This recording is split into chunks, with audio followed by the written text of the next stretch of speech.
Hey there, I'm Zach, and I'm a 24-year-old high school teacher. In case you're wondering, I teach math, and yeah, I know when you imagine a math teacher, you think of a balding guy in his mid-50s wearing a vest. I guess I'll get there eventually, though, and hey, that guy has tenure, so it isn't all bad. Anyway, this isn't the story of my life. Well, it mostly isn't the story of my life. It's really the story of what happened after I met Adriana. You see, I live in a little place called Vernal. It's a drive too fast and you've missed it kind of town, not too far from Bakersfield.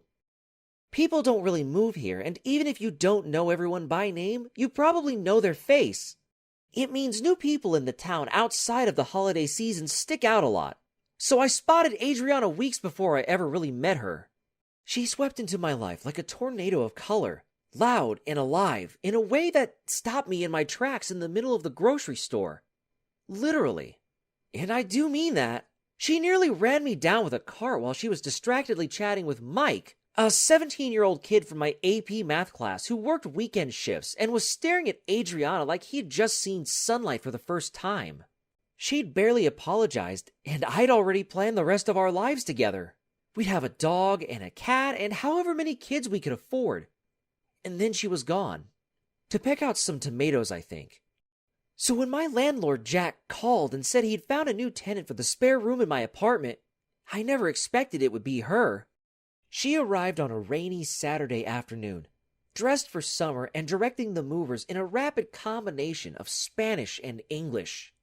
Her hands flew while she spoke, pointing to the bedroom, the kitchen, and then finally to me. "Hey, you must be my new roommate. I'm Adriana.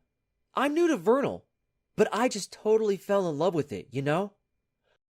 I just stopped by on a trip from Fresno last year, and I just had to come back and try out small town living. Not that like I'm a big town girl, mind you. I did live in Sacramento for a while. Oh, and Fresno, of course." I nodded, pretty much struck dumb. I had to remember how to speak again enough to introduce myself. "Zach. I teach math at the high school. Nice to meet you." And I held my hand out to shake, like my brain was on some kind of weird autopilot, usually reserved for parent-teacher nights. "Oh, a teacher. You must be super smart," she said and actually returned my handshake. As if I wasn't already acting like a weirdo.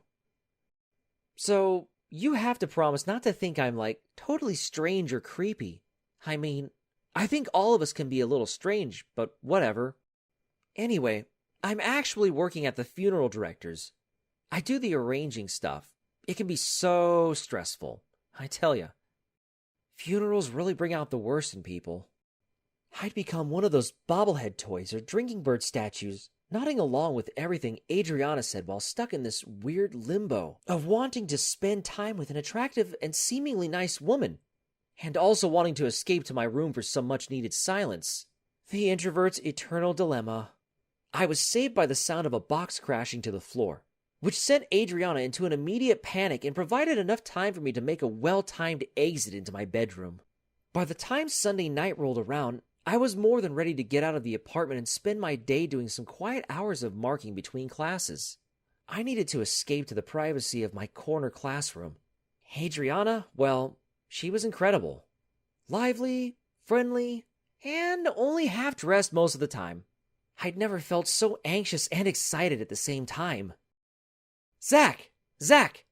Did you hear the news already?" Adriana shouted from the living room. "We can't go out. They just announced everything is locking down. Isn't that crazy?" "Oh, wait, my boss just messaged." "Wow, emergency team call. Isn't this exciting?" My heart dropped to the soles of my feet. Locked down? Surely that didn't apply to teachers. I grabbed my phone, but just as Adriana said, a message was waiting from the principal advising he was implementing our bad weather closure procedures and that we should all test our logins for the virtual system. It was not exciting. At all. And okay, you can tell me I should have seen it coming. But it wasn't like I had a lot of time to check out the news with Adriana turning my life upside down all weekend. No, wait. I should think of this as an opportunity. Locked down, stuck. isolated. With Adriana. Maybe my dog, cat, and kid's fantasy wouldn't be such a fantasy if we spent a little quality time together. Adriana was a lot, and I definitely was not. But this could be an awesome time to figure things out. Right? Wrong. So wrong. Let me tell you a little about our shared apartment. We live in a purpose-built unit that sits over the top of a small gallery shop set back from the main street. The apartment kinda splits down the middle with a bedroom on either side of the living room and an open-plan kitchen at the back. Each renter has their own bathroom, and put together, the whole place is just one big square. What you might have realized is that this means there's no working space other than the living room, or sitting on your bed trying to pretend you're in an office, which, that's a no for a teacher. So the first thing on Monday, I set up the living room, laptop, headset, extra screen. You get the picture.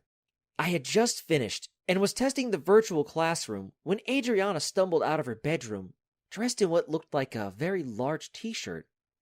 I admit it. I choked on my tongue and I'm pretty sure I turned bright red. Morning, I stammered. There's still coffee in the pot. You are such a lifesaver. I totally can't even think until I've had my coffee. Adriana poured nearly as much cream as coffee into her cup and added a spoonful of brown sugar, then busied herself pulling out pots and pans and ingredients. I flinched at every bang and clang, but couldn't stop watching.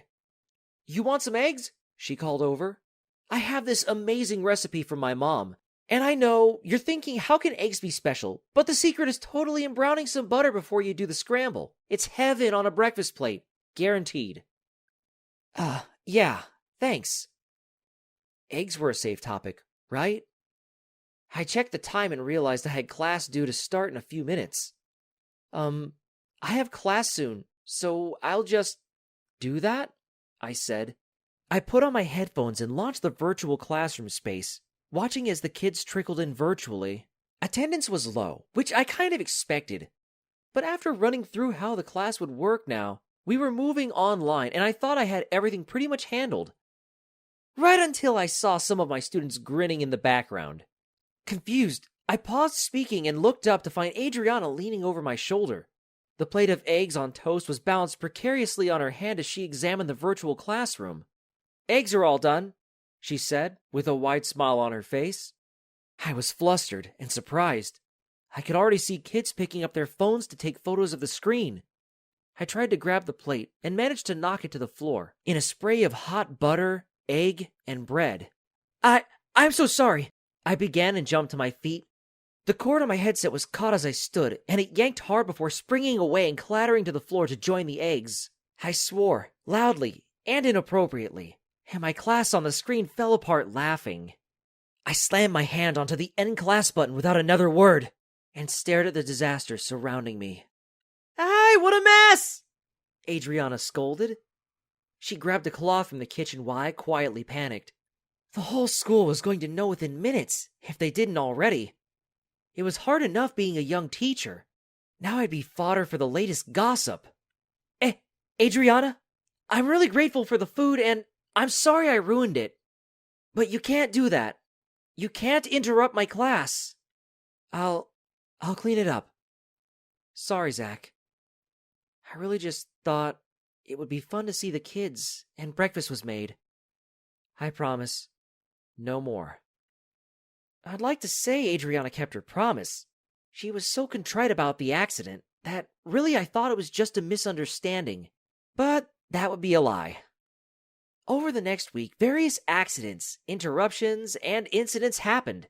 Each time I fumed silently, growing more and more frustrated. The thing is, I don't think she was doing it on purpose. She just really was like a tornado of extroversion. Everything about her was loud and curious. Even when she was talking to bereaved clients, she was caring, yes, but she filled the conversation.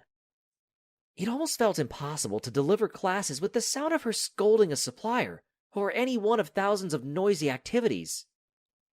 It also didn't help that students were still clearly sharing clips from that video one of them had taken of me throwing the eggs all over the place, each with new captions that might have been funny if I wasn't the subject. But I pushed down on the frustration over and over. I bet you can imagine what happened next. Stop! You have to stop talking! Just an hour! An hour of silence!